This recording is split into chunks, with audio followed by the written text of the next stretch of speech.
Welcome to Carbon Compass, where we explore meaningful conversations around driving South Africa towards a more sustainable future.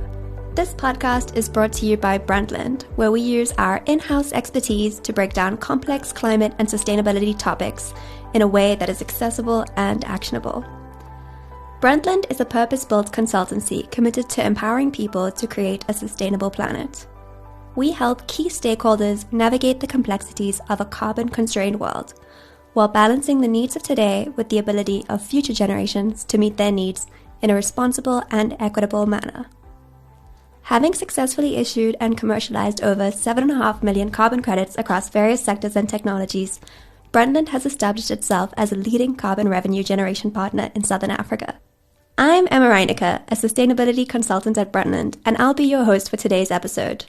I'm joined by Jan Willem Timmer, principal consultant at Brundtland with over a decade of experience across economics, public policy, and climate change.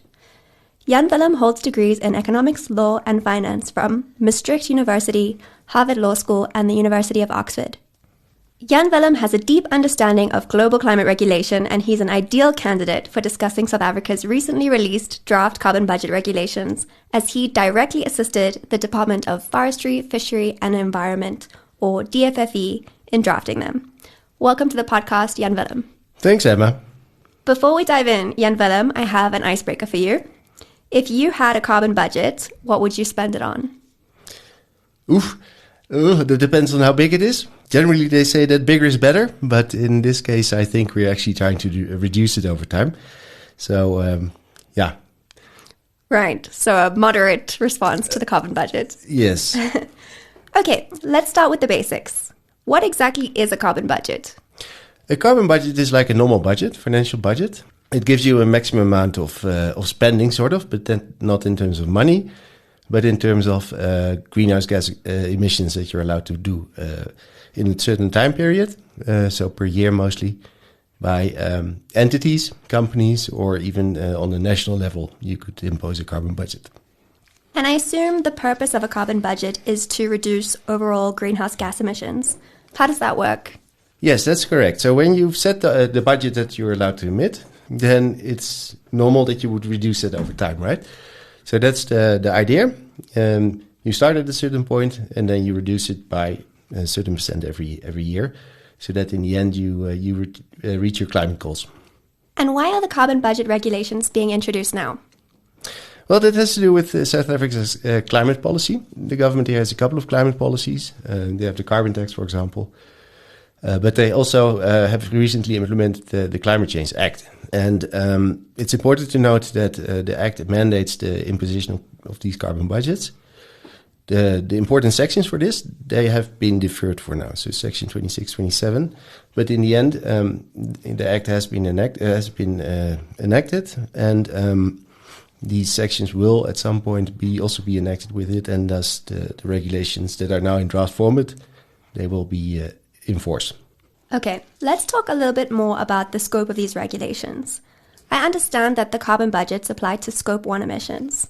For any listeners that don't know, could you explain what Scope 1 emissions are and how they're different from Scope 2 and 3 emissions? So that has to do with, originally it goes back to the Greenhouse Gas Protocol. They define these scopes, 1, 2, and 3. And it has to do with the type of emissions. So Scope 1 emissions, they are defined as direct emissions under the control of an entity. So you can do something about those. You emit them yourself on site. Scope 2 emissions, that's indirect emissions. So that has to do with electricity consumption. Electricity or heat that you buy from other people, other companies, and those emissions. Those are generally less within your control to do something with. You can still do certain things like energy efficiency measures, but in general, it's not as controllable. Scope 3 is up and down the value chain. So the people that supply you, their emissions, and the people that you supply. Okay, so in other words, the carbon budgets would only apply to emissions that are under the direct operational control of someone who is allocated a carbon budget. That's correct. Right. The regulations refer to these affected entities as data providers. Who actually qualifies as a data provider? As it stands, it's the major industrial players and electricity producers like Eskom. So the regulations, they contain an Annex 2, and there they define certain activities like electricity production, iron and steel production, refineries, coal mining, things like that. And if you have emissions over 30,000 tons per year of CO2 equivalent, then you're included and you do these activities. Okay, I see. As I understand it, data providers will have to pay for the emissions that exceed their carbon budgets. And you've already discussed that the carbon budgets are a tool of the Climate Change Act. But certain emitters are already paying for their emissions under the Carbon Tax Act. So how do these carbon budgets fit in with the carbon tax regime, if at all? Now, that's a good question. So it's two different policy instruments, basically. You have the carbon tax, which is a pricing instrument. And then you have these carbon budgets, which is more a cap on the quantity of emissions. Now, the Carbon Tax Act has already been enacted. The FNV is now working on these carbon budgets. And the idea is, because industry has been consulted on this and they've expressed certain concerns, that these instruments are not aligned. So to align them now, they are saying that within the carbon budget that is set for a company, you pay the normal carbon tax, including all the allowances. If you exceed your carbon budget, then you pay a penalty, a rate of 640 Rand, and you're not allowed any allowances. So that's then when you exceed it, go over the max that you've been allocated, then that's your fine, sort of. The regulations also come with technical guidelines. Can you speak to that? Yeah, that's like for example, the National Greenhouse Gas Reporting Regulations, the act that mandate the regulations, and then these come with guidelines on how to exactly implement. So the regulation is fairly basic, straightforward. The guidelines, they provide more guidance on how to monitor, report, verify emissions, and sort of basically how to implement the regulations in more detail. Thank you. Let's talk a little about how this will actually work in practice. Who allocates the budget and who receives the carbon budget? Now, let's start with the latter. So the data providers, they'll receive their budget, so a maximum amount of emissions you can emit every year. The one who implements it or enforces it, that's the DFFE. So in case of the carbon tax, National Treasury is responsible. In case of the carbon budget system, it's the Department of Forestry, Fisheries and Environment. Okay. And what are the affected entities, the data providers, actually required to do to comply with the regulations? The carbon budget will be for 5 years. That's what they call the commitment period. So they will have to request a budget. Now, to do that, they have to report their emissions over the past 5 years. They have to put in place a mitigation plan. So the budget will be set. The DFV will tell the entity or the company how much they need to reduce, and then they need to present a plan on how they're going to do that. So once these plans have been approved, then it's for the company to implement it, and they need to report back to the DFV every year on this.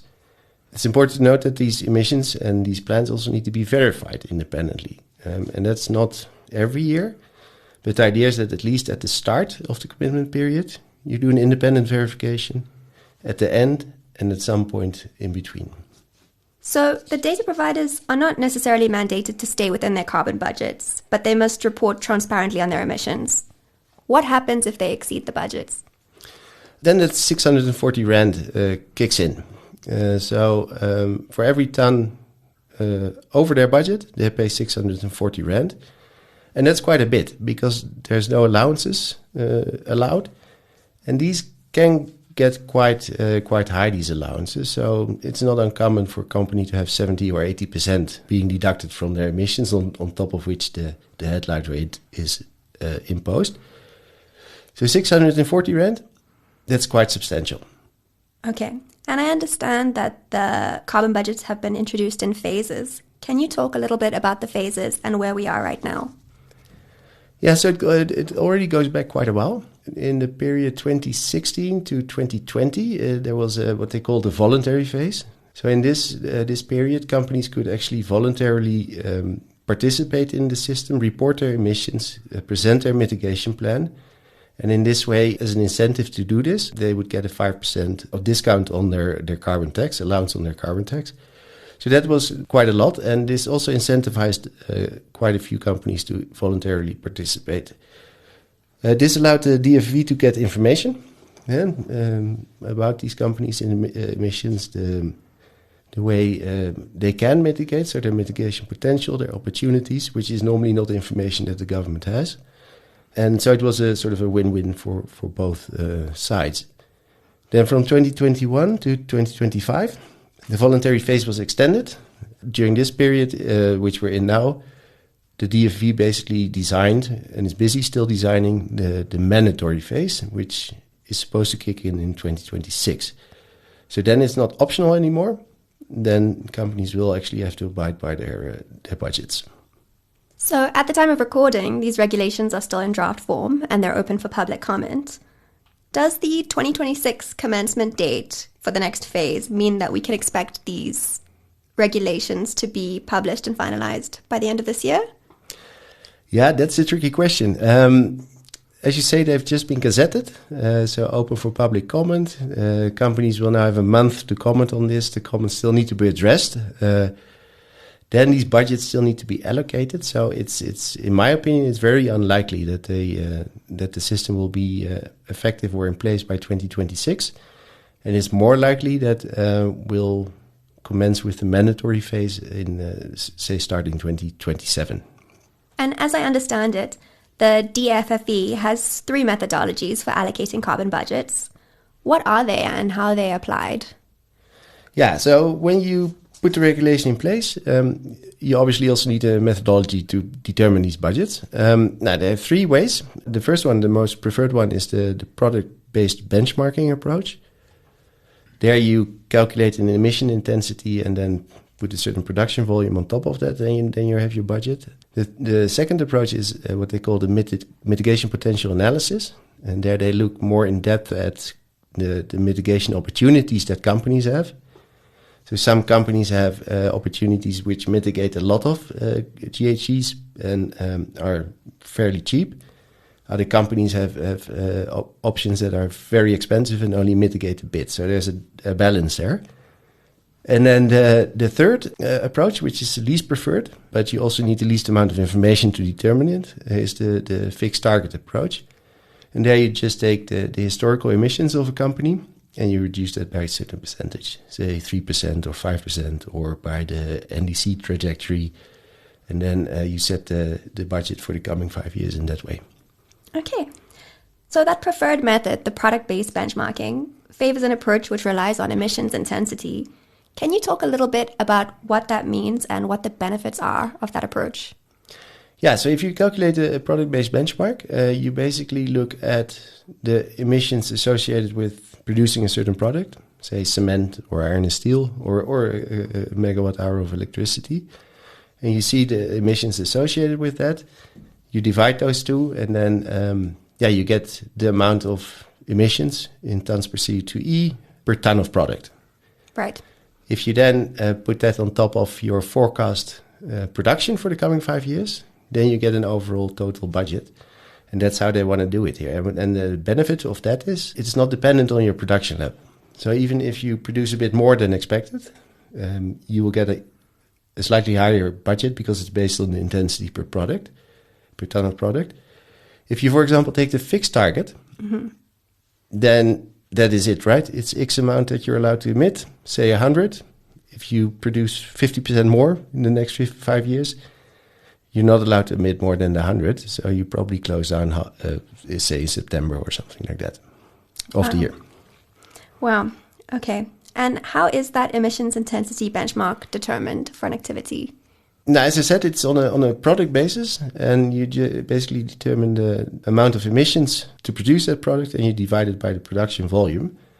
That's the ideal way to do it. It's not always possible. So some production processes are so integrated that you can't differentiate the emissions and allocate it to certain production products.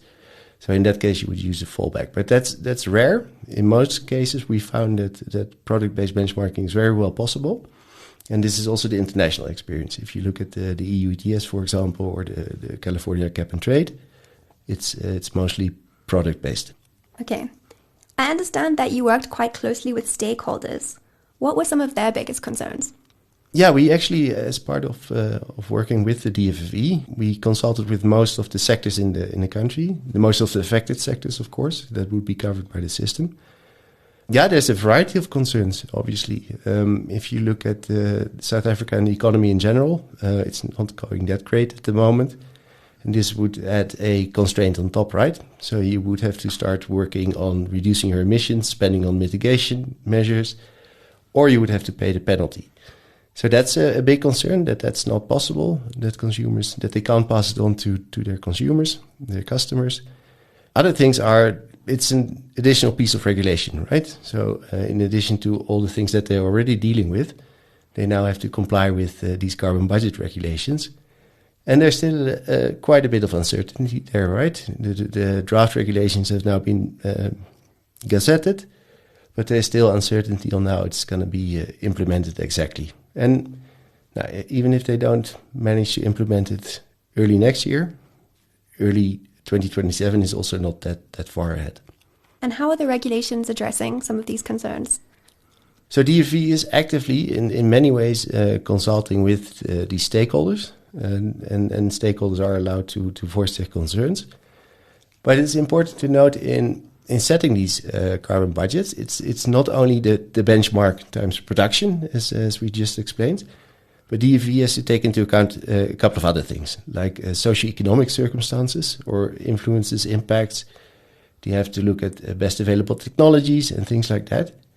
So if, for example, a company expects massive job losses because of this regulation, then they can indicate that to the DFV, and the DFV will have to take that into account in setting the budget. So it's not only a fixed formula, and there's individual circumstances that need to be taken into account. Yeah, the Act provides for that, so they will take that into account. Okay, and then just to wrap up, how does South Africa's approach compare to other countries? Yeah, that's an interesting question as well. So as I said, they have the carbon tax here, and now that's a pricing instrument, by the way, and now this quantity instrument by setting a fixed budget. And I don't think that is the case anywhere in the world, that you have both systems, or are about to have both systems. It's either a tax, or you set a budget, and then you allow trade. And that's another important distinction, I think. So South Africa sets a fixed budget. That happens in other parts of the country, in the world as well. EUTS in California, but there they not only set the budget, they also allow trading in these emission allowances. So if one company has too many allowances for what it needs, then it can sell that to companies that have too few allowances for a certain price. And in that sense, you create economic efficiency and have a more efficient system in that sense. Now, South Africa has opted not to do that. So I think that's how it compares to the world. Okay, very interesting. So that brings us to the end of today's conversation. Jan Willem, thank you so much for sharing your insights on the draft carbon budget regulations. Today, we learned what a carbon budget is, who's affected, how carbon budgets are allocated, and how to comply in practice. The carbon budget regulations are open for public comment until the end of September 2025, so if you'd like to comment, you can find details in our show notes or in the draft regulations themselves. Apart from these regulations, other exciting news in the world of carbon finance includes the finalization of the rules for the Paris Agreement Crediting Mechanism, or PACM, last year at COP29. The PACM is a voluntary carbon offset mechanism overseen by the United Nations. While it is not operational yet, the finalization of key rules is an important step towards its implementation, and carbon standards such as Vera are already looking to align with this mechanism. If you enjoyed this episode, please be sure to share it or leave a review to grow our community. You can also learn more about our work by visiting our website, www.brundtland.co.za, or following our LinkedIn page. For business inquiries, please contact us via email at info@brundtland.co.za or telephonically on 011 4477 892, and we'd be happy to discuss ways to collaborate. Until next time.